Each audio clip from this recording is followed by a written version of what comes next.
Të nderuar të rishkues, përshëndetje, unë jam Flutur Rakasa dhe do t'jemi bashkë në këtë edicion informativ këtu në Drita Televizion. Ju njohim me zhvillimet e ditës. Një ditë pas depozitimit në gjykatën kushtetuese të ankimimit të Erion Veliajt që kundërshton shkarkimin nga Këshilli i Ministrave, kreu i qeverisë ka vijuar me procedurën për zgjedhjen e pjesshme teksa ka dërguar në presidencë vakancën për Bashkinë e Tiranës dhe 5 bashki të tjera. Presidenti Bajram Begaj ka 48 orë për të vendosur nëse do të zhvillohen zgjedhjet për kryetarin e ri në Bashkinë e Tiranës apo nëse kjo bashki nuk do të përfshihet deri në një vendim të gjykatës kushtetuese. Vendimi i Këshillit të Ministrave për shkarkimin e Erion Veliajt dhe njoftimin e Presidentit të Republikës Bajram Begaj për krijimin e vakancës në Bashkinë e Tiranës ka nxitur debate mbi legitimitetin e procedurës dhe respektimin e parimeve kushtetuese. Ky vendim shënon një precedent, pasi kryebashkiaku është shkarkuar pa një vendim gjyqësor të formës së prerë, ndërkohë që prezumohet i pafajshëm dhe ka ankimimin e tij në gjykatën kushtetuese për shkak të antikushtetueshmërisë së procesit. Pas vendimit të Veliajt, gjykata kushtetuese publikoi regjistrimin e çështjes dhe caktuar se relatore Sonila Bejtia, sipas nenit 115 të kushtetutës, në rast se një i zgjedhur vendor ka paraqitur pretendime për shkelje të kushtetutës në procesin e shkarkimit nga qeveria, vendimi ekzekutiv pezullohet deri në vendimin përfundimtar të organit kushtetues. Konstitucionalistët shpjegojnë se ky mekanizëm siguron një mburojë ligjore për zgjedhjet vendore, duke garantuar autonominë lokale dhe duke parandaluar ndërhyrje të mundshme të ekzekutivit. Në një reagim zyrtar, gjykata theksoi se publikimi i regjistrimit të kërkesës për ankimim është ekuivalent me njoftimin publik dhe sinjalizon presidencën dhe kryeministrinë se vendimi për shkarkimin e Veliajt është në shqyrtim kushtetues, duke konsideruar automatikisht të pezulluar. Megjithatë, Këshilli i Ministrave në një shkresë zyrtare i komunikoi presidentit Bajram Begaj datën e zgjedhjeve të pjesshme për Bashkinë e Tiranës, duke hapur rrugën për dekretim brenda 48 orëve. Situata e krijuar ka ngjallur dilema ligjore dhe politike. Presidenca mund të zgjidhë të interpretojë ndryshe këtë proces nga qeveria, duke bërë një lexim të veçantë kushtetues për çështjen e pezullimit dhe dekretimit të zgjedhjeve. Ky zhvillim do të vendosë precedent në mënyrën se si mund trajtohet në të ardhmen raste të ngjashme të shkarkimit të zgjedhurve vendor. Ndërkohë, aktorët politikë dhe juristët paralajmërojnë se vendimi i ardhshëm i presidentit mund të ketë pasoja të drejtpërdrejta për raportin mes ekzekutivit dhe institucioneve kushtetuese, duke shtuar tensionet për respektimin e ligjit dhe autonomisë vendore në vend.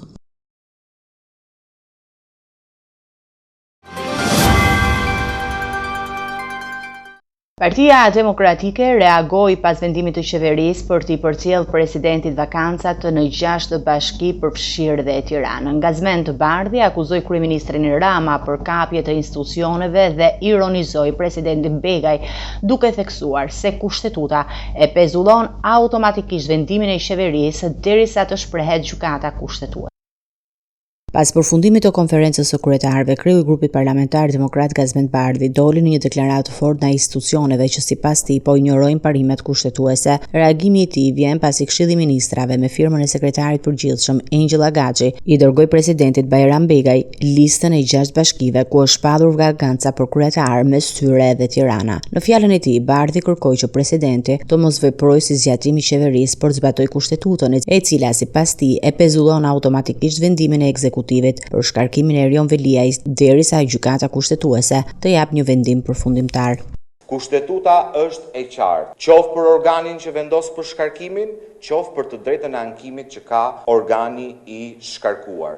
Dhe në mënyrë automatike, thot kushtetuta, vendimi i shkarkimit pezullohet.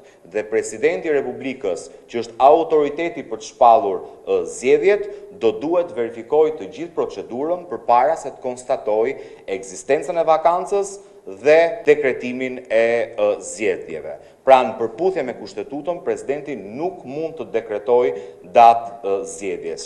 Nëse më pyet se çfarë do bëj jo presidenti, por Bajram Bega i ulur në karrigen e institucionit të presidentit të Republikës, unë besoj që do të bëj atë që do të urdhroj Edi Rama. Në deklaratën e tij, Bardhi ngriti dhe një thirrje për gjykatën kushtetuese që sipas tij duhet të japë sqarime të qarta për pezullimin e vendimit të qeverisë në mënyrë që të shmanget një përplasje institucionale. Dhe në gjykimin tim, edhe për të shmangur një përplasje institucionale, gjykata kushtetuese nuk do duhet kursehet vetëm me regjistrimin në regjistër, po duhet të sqarojë që vendimi i Këshillit Ministrave është pezulluar. Unë pres ta shpall Shqipërinë edhe Republikë Kryeministrore. Pra, çdo gjë që i shkon nga Edi Rama nuk konsultohet as me kushtetut dhe as gjë tjetër, ka vetëm një Bibël, Kuran, që është urdhri i kryeministrit Edi Rama. Qeveria ka shpallur vakanca për 6 bashki, Vlorë, Beratin, Matin, Cerrikun, Tepelenën dhe Tiranën. Tashmë pritet vendimi i Begajt, i cili sipas ligjit ka afat 40 tetor për të dekretuar datën e zgjedhjeve të pjesshme. Mbledhja e kësaj të martë e konferencës së kryetarëve u shoqërua me përplasje të ashpra mes opozitës dhe mazhorancës. Demokratët kërkuan miratimin e mocionit me debat për prioritetet e shpallura të qeverisë dhe rolin e krimit të organizuar në jetën publike. Nga ana tjetër, socialistët theksuan se kërkesa nuk respekton rregulloren dhe duhet të riformuluar. Përplasja zbuloi edhe një herë mungesën e dakordësisë politike mbi çështjet kyçe që lidhen me integrimin evropian. Mbledhja e konferencës së kryetarëve u zhvillua në një atmosferë të tensionuar, ku kërkesat e opozitës për programin e qeverisë dhe për genocidin serb në Kosovë u refuzuan. Mazhoranca argumentoi se ato pinin tesh me rregulloren e kuvendit dhe vetëm pas riformulimit të një çështje të vetme mund të kenë dakordsinë e shumicës. Rregullore kuvendit përcakton që mocioni me debat thirret për një çështje të veçantë. Dhe jemi gjendur para një kërkese që kishte 6 grup çështje. Dhe i kam kërkuar që ta sillin në përputhje me rregullore. Kreu i grupit demokrat Gazmend Bardhi konsideron këtë një tentativë për të bërë kuvendin me mec. Edhe pse kërkesa e opozitës është tërësisht në përputhje me rregullorën, mazhoranca doli edhe një herë zbuluar që nuk dëshiron debat parlamentar. Sot dolën zbuluar edhe pse nuk lejuan debatin parlamentar në seancën e datës 18 shtator, ku programi i qeverisë dhe përbërja e Këshillit Ministrave kaloi në votim pa debat. Sot u rrëzua edhe alibia e trash që opozita nuk dëshironte debat, se prishi seancën, sepse vota e sotme në konferencën e kryetarëve dëshmuan qartë se kush janë ata që ikin debatit parlamentar. Kush e don kuvendin e Shqipërisë që të jetë me mec, të mos diskutoj, të mos debatoj, të mos analizoj. Është e paimagjinueshme për çdo parlament funksional në çdo vend demokratik që qeveria, pra shumica, të ikë debatit për prioritetet e qeverisë. Në të njëjtën linjë, kreu i grupit parlamentar të Partisë së Lirisë Edi Blushi akuzoi mazhorancën për shkelje të parimeve kushtetuese. Ai theksoi se refuzimi për të pranuar mocionin lidhet me frikën e qeverisë nga aferat që rëndojnë dhe që sipas tij do të ekspozohen përmes debatit parlamentar.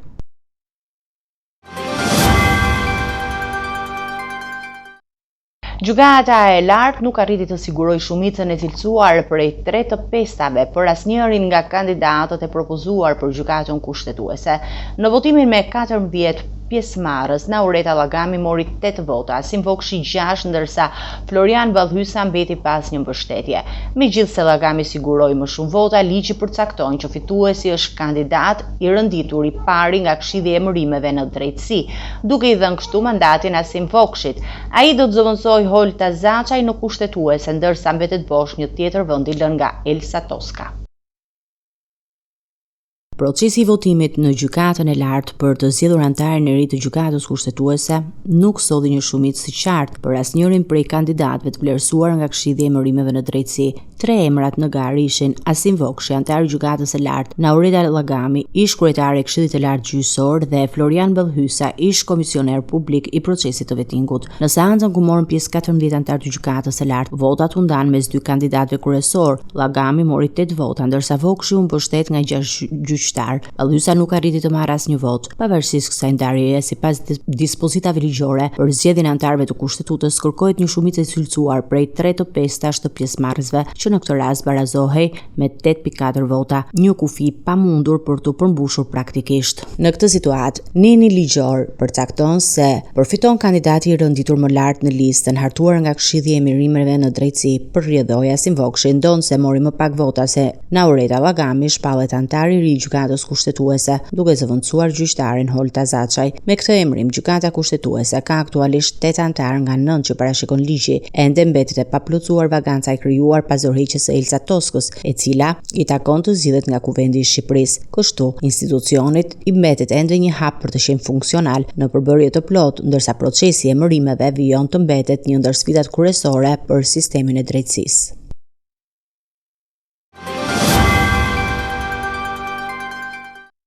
Mbi 721.000 pensionistë në Shqipëri do të përfitojnë një rritje prej 2.5% të pensioneve, si në zonat urbane, ashtu edhe në ato rurale. Indeksimi bazuar mbi çmimet e konsumit pritet i kushtojë buxhetit të sigurimeve shoqërore mbi 1.1 miliard lek.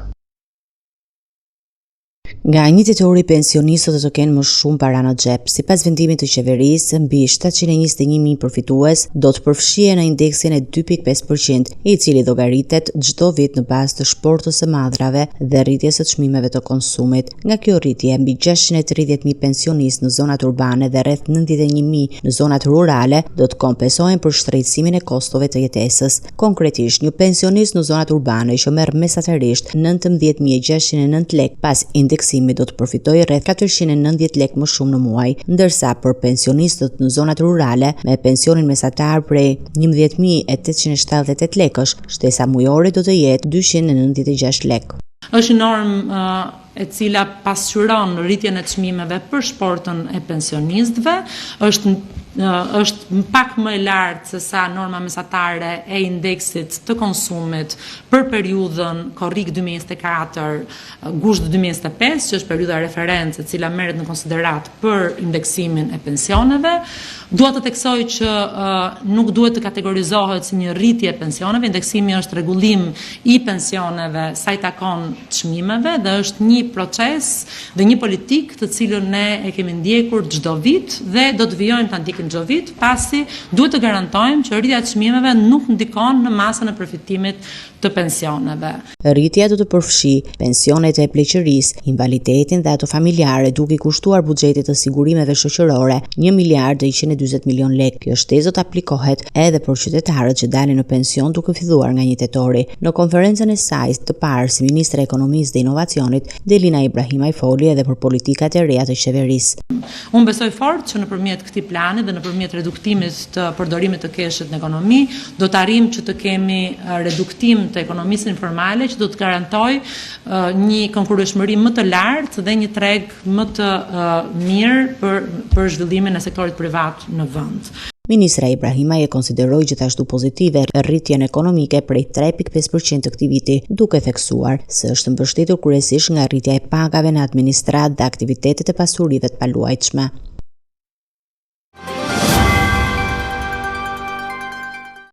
I me të tjera informacione, një shpërthim i fuqishëm tronditi qytetin e Lushnjës në orët e para të mëngjesit pasi një sasi tritoli u vendos në një pallat të lagjes Gafur Muço. Fatmirësisht, ngjarja nuk shkaktoi viktima, por dëme materiale të cilat janë të konsiderueshme dhe shkaktuan frikë mes banorëve. Objektivi i sulmit ishte banesa e Shaqe Gjatës, nëna e Klea Gjatës, e njohur për lidhjen e saj të kaluar në botën e krimit. Policia ka nisur hetimin duke verifikuar disa pista përfshirë dhe ato të një vendosje të qëllimshme për përfitime të tjera. Një ngjarje e rëndë kriminale ka ndodhur në Lushnjë rreth orës 01 të mëngjesit, ku një sasi lëndëplasës së shpërtheu në katin e parë të një pallati parafabrikat në lagjen Gafur Muço. Forca e shpërthimit ishte e tillë që u dëgjua në të gjithë qytetin, duke krijuar panik mes banorëve. Nga shpërthimi u dëmtua fasada e pallatit e veshur me polisterol, në cilën u shkëput tubi ujërave të shiut dhe u thyen xhamat e një apartamenti në katin e dytë. Megjithatë, fatmirësisht nuk ka të lënduar dhe dëmet kanë mbetur vetëm materiale. Shpërthimi ndodhi në banesën ku jeton Shaqe Gjata, 57 vjeç. Në momentin e ngjarjes ajo ndodhi vetëm në shtëpi pasi e bija Klea Gjata ishte në Tiranë. Emri Klea Gjatës ka qenë i pranishëm më herët në dosje të rëndësishme kriminale. Ajo ishte e dashura e Lart Haxhis, i dënuar me burgim të përjetshëm për disa vrasje, ndërsa në vitin 2023 u arrestua në kuadër të operacionit Kur Mos Harro, pas dëshmisë të penduarit të drejtësisë Artan Tafani, i cili zbardhi disa prej krimeve të grupit të Haxhiut. Klea Gjata u akuzua për përkrajet e autorit të krimit dhe moskallëzim krimi, por një ditë më pas, gjykata e posaçme vendosi ta lirojë nga qelia duke i vendosur masën e ndalimit të daljes së jashtëtetit. Pas shpërthimit të fundit, policia mori në pyetje shaqe gjatën, por ajo deklaroi se nuk ka asnjë dyshim se kush mund ta ketë vendosur Tritolin. Hetimet janë përqendruar në disa pista, përfshirë edhe mundësinë e një vendosje të qëllimshme të lëndës plasëse për të kërkuar përfitime si kërkesa për azil jashtë vendit. Njëkohësisht, autoritetet po shqyrtojnë edhe mundësinë që ngjarja të ketë lidhje me të kaluarën e Klea Gjatës dhe kontaktet e saj me grupet kriminale. Ngjarja ka shkaktuar frikë të madhe tek banorët e pallatit, një pjesë të cilëve janë larguar nga banesa e tyre gjatë natës të tronditur nga shpërthimi. Policia e Lushnjës në bashkëpunim me strukturat qendrore është duke mbledhur prova nga vendngjarja dhe ka shpadur prioritet zbardhjen e autorëve të kësaj ngjarjeje që rikthen tensionin e kriminalitetit në qytet.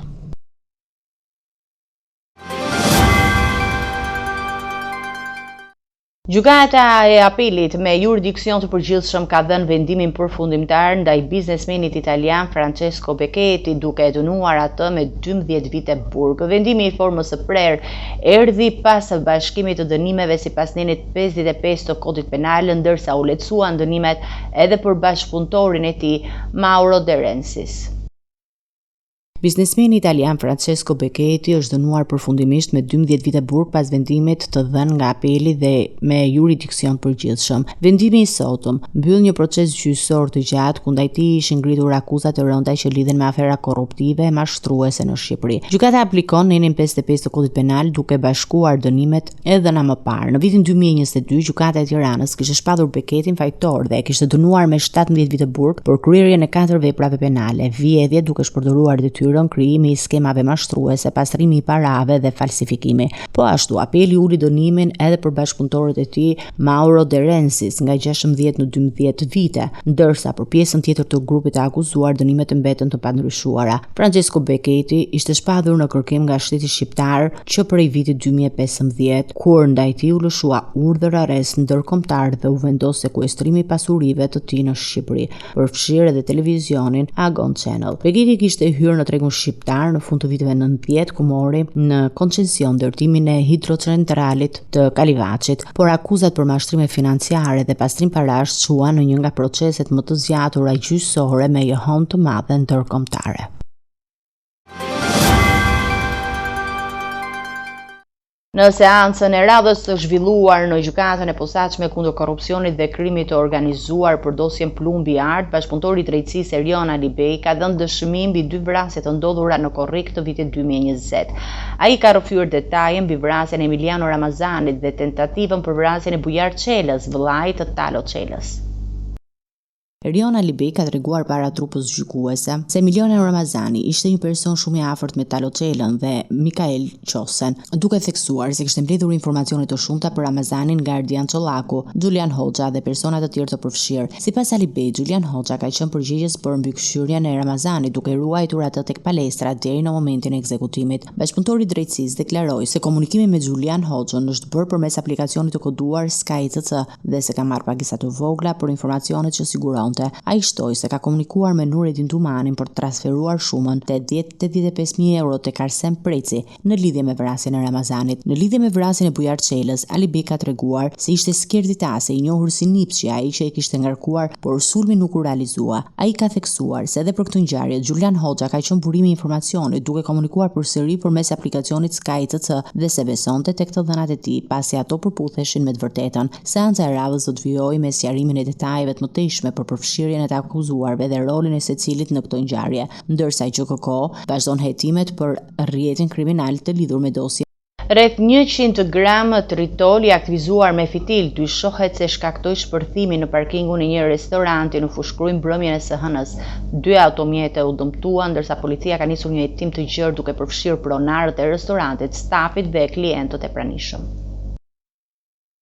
Rreth 100 gram tritol i aktivizuar me fitil dyshohet se shkaktoi shpërthimin në parkingun e një restoranti në Fushkruj mbrëmjen e së hënës. Ngjarja ndodhi rreth orës 21:30 në zonën e Fushkrujës, ku një person ende i pa identifikuar dyshohet se hodhi një sasi tritoli në parkingun e një restoranti të frekuentuar nga banorët lokal. Shpërthimi i fuqishëm tronditi të gjithë zonën duke shkaktuar dëme të konsiderueshme materiale. 2 automjete u dëmtuan rënd, njëri kryetarit njësisë administrative Ilir Loci dhe tjetri Ervin Kadiut. Të dy pronarët e mjeteve janë marrë në pyetje nga hetuesit dhe kanë deklaruar se nuk ishin konflikte të hapura që mund ta lidhin ngjarjen me të. Megjithatë, policia nuk ka përqendruar hetimet vetëm tek viktima direkte. Shpërthimi po konsiderohet si një mesazh i mundshëm dhe ndaj grupi hetimor ka nisur një verifikim të detajuar të gjithë personave që ndodheshin në restorant në momentin e ngjarjes, duke përfshirë pronarët, stafin dhe klientët. Hetuesit po shqyrtojnë pamjet e kamerave të sigurisë nga zona për të identifikuar personin që hodhi lëndën plazëse dhe për të përcaktuar motivet që mund të kenë shtyrë në këtë akt. Po ashtu po mblidhen dëshmi nga fëmijët dhe afërmit e të dëmtuarve në përpjekje për të identifikuar çdo konflikt të mundshëm që mund të ketë çuar në ngjarje. Domet materiale kanë përfshirë vetëm automjetet, por edhe infrastrukturën përreth parkingut dhe fasadat e lokalit. Autoritetet po analizojnë gjithashtu pistën e përdorimit të shpërthimit si mesazh për ndonjë aktivitet kriminal, përfshirë këtu mundësinë e përfshirjes së grupeve të organizuara. Hetimet janë zgjeruar për të përfshirë çdo informacion që mund të lidhet me sjellje të dyshimta, lidhje të mëparshme të përfshirëve në krimin e organizuar apo edhe të identifikuar individ që mund të kenë dashur të përdorin incidentin për përfitime të jashtme.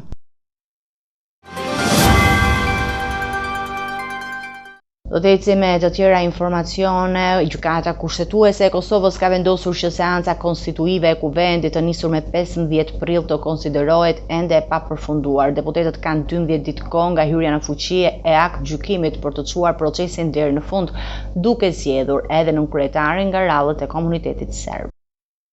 Gjykata kushtetuese e Kosovës ka shpadhur të martën akt gjykimin mbi çështjen e ngritur nga lista serbe, duke vendosur që seanca konstituive e kuvendit e nisur me 15 prill nuk ka përfunduar. Ky proces duhet të mbyllet brenda 12 ditëve nga hyrja në fuqi e vendimit të 30 shtatorit. Në arsyetimin e saj, gjykata thekson se ende nuk është zgjidhur nënkryetari i kuvendit nga komuniteti serb, një pozitë e rezervuar sipas kushtetutës dhe ligjit. Deri më tani është zgjidhur vetëm nënkryetaria nga minoritetet jo serbe, Emilia Rexhepi, ndërsa kandidatët serb nuk kanë arritur të sigurojnë votat e nevojshme pavarësisht disa raundeve votimi. Lista serbe kishte ankimuar vendimin e kryetarit kuvendit Dimal Basha, i cili e shpadhi institucionin të konstituar pas zgjedhur nënkryetarin serb. Për këtë arsye, kushtetuesja vendosi një masë të përkohshme që ndalonte formimin e qeverisë së re deri në 30 shtator, duke pezulluar procesin politik për muaj me radhë. Ndërkohë, vendimi është shoqëruar me reagime të forta. Lëvizja vetvendosi, fituesi e zgjedhjeve të 9 shkurtit me 48 ulse në kuvend, e ka kritikuar masën e vendosur nga gjykata kushtetuese, duke quajtur pengesë të panevojshme. Presidenti Vjosa Osmani nga ana e saj ka paralajmëruar se bllokimi i kuvendit për shkak të moszgjedhjes së një nënkryetari nga pakicat kur kryesia ka kuorum cënon themelet e shtetit. Osmani ka theksuar se kushtetuta nuk e parashikon votimin në paketë të 2 nënkryetarëve të pakicave, siç pretendon lista serbe, dhe se rregulloria e punës së kuvendit nuk mund të mbivendoset mbi aktin themeltar të shtetit.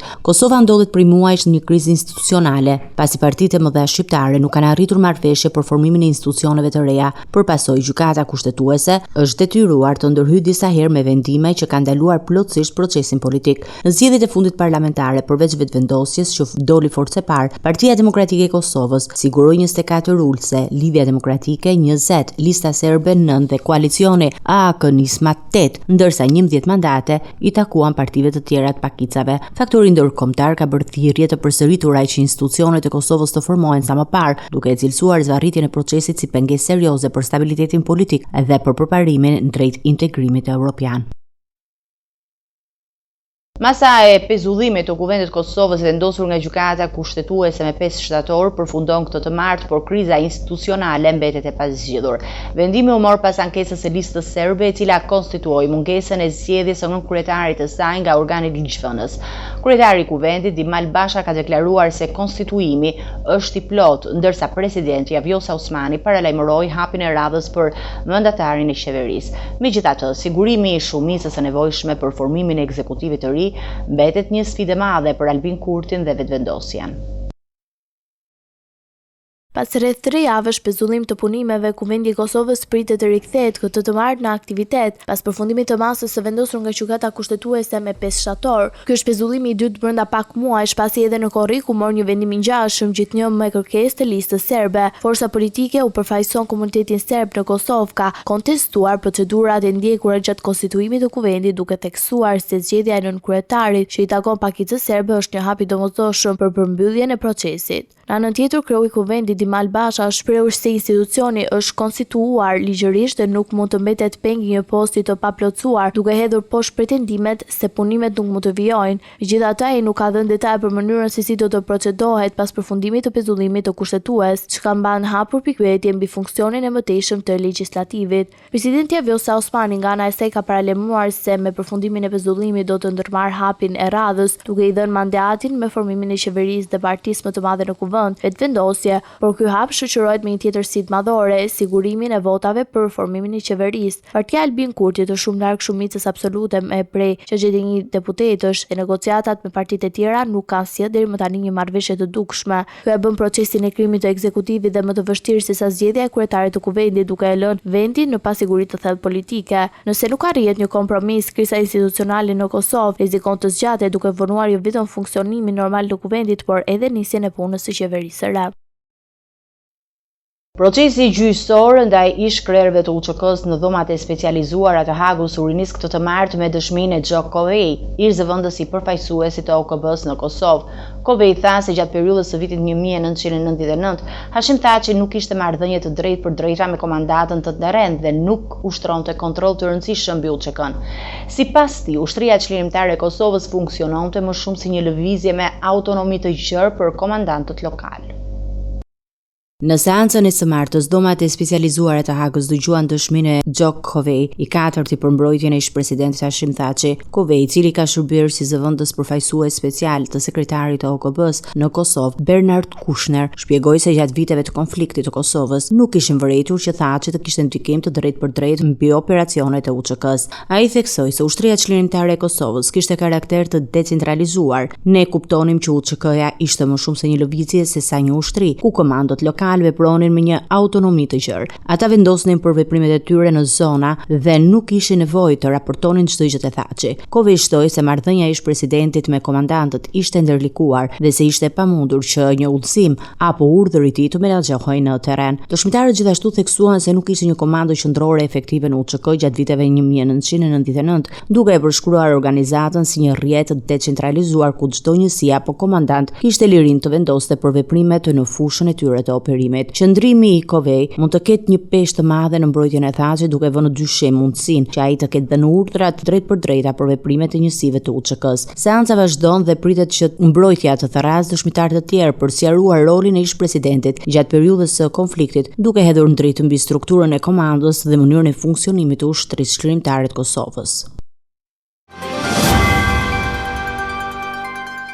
Të nderuar teleshikues, do të njihemi me parashikimin e motit.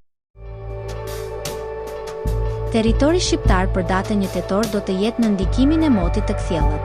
Priten vranësira të lehta dhe kalimtare në pjesën më të madhe të vendit, të cilat do të shtohen në relievet malore gjatë orëve të mesditës, por pas sjell rreshje të konsiderueshme. Dita do të jetë ngrohtë duke ruajtur vlerat e larta të temperaturës me një rënje të lehtë krahasuar me ditët e fundit të shtatorit. Temperatura minimale pritet të zbresë deri në 16 gradë Celsius, ndërsa ajo maksimale do të arrijë deri në 29 gradë Celsius në zonat e ulta dhe qendrore. Gjatë ditës pritet të ketë rreth 10 orë diell. Era do të fryjë lehtë deri mesatare nga drejtimi veriperëndimor, me shpejtësi 4 deri në 8 metra për sekond. Në Bregdet, era her pas here mund të arrijë deri në 9 metra për sekond. Deti do të ketë dallgëzim të ulët rreth 2 deri në 3 ballë. Indeksi ultraviolet për Tiranën më 1 tetor 2025 pritet të jetë 6 deri në 7. Sipas burimeve astronomike, lindja e diellit në Tiranë do të jetë rreth orës 6:30 minuta, ndërsa perëndimi rreth orës 18:31 minuta. Temperaturat minimale dhe maksimale për disa qytete kryesore të Shqipërisë do të jenë si më poshtë. Shkodër, 19 deri në 29 gradë. Kukës, 16 deri në 25 gradë Celsius. Peshkopi, 17 deri në 26 gradë. Tiranë, 19 deri në 29 gradë Celsius. Durrës, 20 deri në 28 gradë. Kavaj, 20 deri në 28 gradë Celsius. Elbasan, 19 deri në 29 gradë. Berat, 19 deri në 29 gradë Celsius. Korçë, 16 deri në 25 gradë.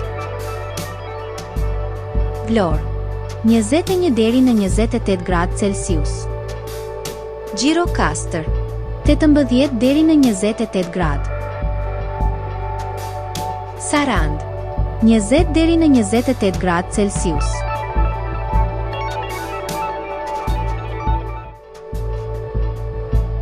Territori i Kosovës për datën 1 tetor 2025 do të karakterizohet nga mot kryesisht i kthjellët dhe i ngrohtë. Vranësira do të jenë shumë të pakta dhe të shpërndara. Temperatura minimale do të zbresë deri në 13 gradë Celsius, ndërsa temperatura maksimale do të ngjitet deri në 27 gradë Celsius në qytetet kryesore. Era do të fryjë lehtë deri mesatare nga drejtimi verior me shpejtësi 2 deri në 5 metra për sekond. Indeksi ultraviolet për Prishtinën pritet të jetë mesatar, rreth 5. Lindja e diellit në Prishtinë më 1 tetor 2025 është në orën 6:25 minuta. Perëndimi i diellit në Prishtinë më 1 tetor 2025 është në orën 18:25 minuta. Temperaturat minimale dhe maksimale për disa qytete kryesore të Kosovës do të jenë si më poshtë. Mitrovica, 14 deri në 25 gradë. Podujev, 13 deri në 24 gradë Celsius. Skënderaj, 13 deri në 24 gradë. Pej, 14 deri në 26 gradë Celsius. Prishtinë, 13 deri në 25 gradë. Gjakov, 14 deri në 26 gradë Celsius. Malishev, 14 deri në 25 gradë. Gjilan, 13 deri në 24 gradë Celsius. Ferizaj, 13 deri në 24 gradë. Kaçanik, 13 deri në 24 gradë Celsius. Suharek, 14 deri në 26 gradë. Prizren, 15 deri në 27 gradë Celsius.